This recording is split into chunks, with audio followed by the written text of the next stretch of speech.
I give credit to my teammates and my coaches for sticking with me. You know, I was struggling there for a while, and they just stayed behind me, encouragement, and been coming up here early before games and hitting, and we've developed a good routine, and I feel like that's what got me out of my slump. Now, it's not saying next game don't come out here and go 4 or 3 Ks. It's a crazy game, but right now I'm seeing the ball very well. Is there anything specific you were like trying to fix in those sort of early or pregame batting practices or anything like that? I just try to stay in my BP nowadays, or since I started swinging the bat better a little bit to the backside, less center gap, staying on the balls longer. I feel like sometimes I get too quick in and out of the zone, and that caused me to pop up and hook balls, and that's the biggest change I've made. Tanner, sometimes coaches get tempted to sit players that are in slumps, but Lamona's kept you and Rowdy in the order. Rowdy got down to like 160. What does that say about what he thinks about you guys, that he stayed with you? What are your thoughts on that? That's a lot of respect for him, because he came up to me and told me when I was struggling, he said, "Look, you're our first baseman, you're my 3-hole hitter." He said, and that gave me a lot of confidence. And to have him there and support me the whole way through that slump was big time, because having a team and coaches behind you, nothing compares to it. If you're by yourself, I can only imagine what it's like going through that.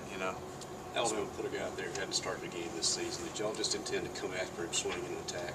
Yes, sir. This is game plan every day. It's be on the fastballs and see it all speed up, work gap to gap.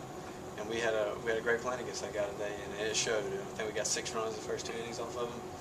He was good on, man. 94.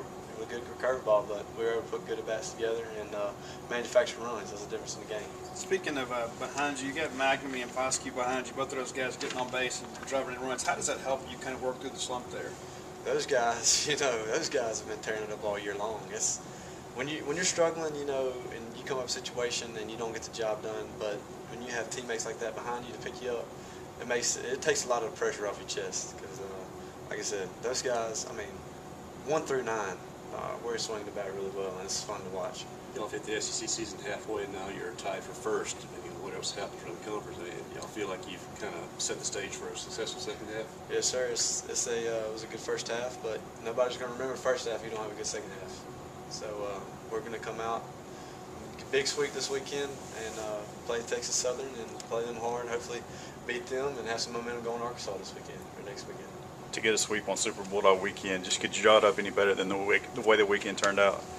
Sure. This is a special place. Obviously, this wasn't the greatest weather, but it didn't matter. We still had good crowds, and it's an electric place, and it's hard to play in as an opposing team, but we love it, man. The energy in this stadium is one of the main reasons we're the top team in the country right now. GT obviously struggled with the injury last week. Were you guys kind of nervous about seeing them get pulled early or anything like that? We're not nervous about it, man. We were talking about it the other day. If we're fortunate enough to finish the season strong, going to a super regional or a regional super regional with Smalls and JT 1-2 punch, man, that's going to be a tough 1-2 punch to beat. And so we got to have him healthy. So if he's sore or anything bothering him, let him be.